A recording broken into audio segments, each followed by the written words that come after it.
ధన్యవాదాలు అధ్యక్షజీ. వందే మాతరం ఇది ఒక పాట మాత్రమే కాదు, ఇది భారతదేశ ఆత్మస్వరం.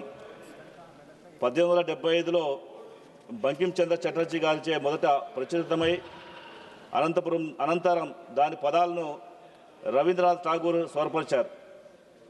1896లో ప్రజల ముందు తొలిసారిగా ఆలపించినప్పుడు ఆ కవిత్వం దేశవ్యాప్త భావోద్వేగంగా మారింది. అది నిరసన యొక్క దుందుబిగా, ఐక్యత, త్యాగం మరియు స్వాతంత్ర పిలుపుగా ప్రతిధ్వనించింది. భారతదేశం విభిన్న కులాలతో, విభిన్న మతాలతో, విభిన్న సంస్కృతులతోటి, విభిన్న ఆచారాలతోటి భిన్నత్వంలో ఏకత్వంగా కొనసాగేదాని కోసం ఈ గీతం ఒక శక్తిగా మారింది.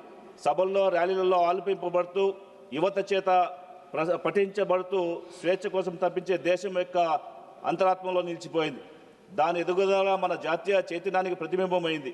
1950 జనవరి 24న రాజ్యాంగ సభ జనగణమనతో సమాన గౌరవంతో వందే మాతరంను భారత జాతీయ గీతంగా స్వీకరించినప్పుడు అది ఒక గీతాన్ని మాత్రమే గౌరవించడం కాదు, దేశవ్యాప్తంగా ధైర్యం, ఐక్యతను పెంచిన ఆత్మని సత్కరించడం జరిగింది.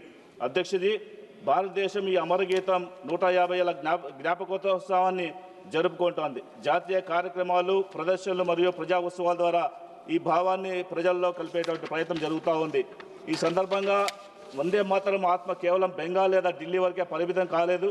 దేశంలోని అత్యంత దూర ప్రాంతాలకు, ముఖ్యంగా రాయలసీమకు, మా అనంతపురం జిల్లాకు చేరి తన భావాలను జీవం పోసిందని గుర్తు చేసుకోవాలి.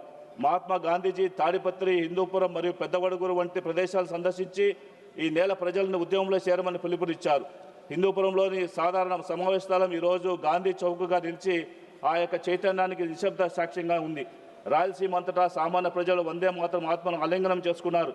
దేశభక్తుడు కేశవ పిల్లై స్థాపించిన పాఠశాలలు గోప్యమైన చర్చల కేంద్రాలయ్యాయి. పరిగిలోని ఏఎం లింగన్న సేవాశ్రయం ప్రతిఘటన కోసం వ్యూహాలు సిద్ధం చేసే స్వచ్ఛంద సేవకులకు ఆశ్రయం ఇచ్చింది. గ్రామీణ సమాజం వలస పాలన శోషణ ఎదుర్కోవడంలో అసాధారణ ధైర్యాన్ని చూపించింది. ఒక శక్తివంతమైన ఉదాహరణ ఈ సందర్భంగా తెలియజేసుకుంటున్నాను అధ్యక్ష. వీడపనగల్లు మండలం కొత్తపల్లి నుంచి 1946 గ్రామస్తులు బ్రిటిష్ వారు అనంతపురం నుండి బళ్ళారికి అటవీ సంపద తరలించకుండా అడ్డుకోవడానికి ఒక వంతెనను ధ్వంసం చేశారు.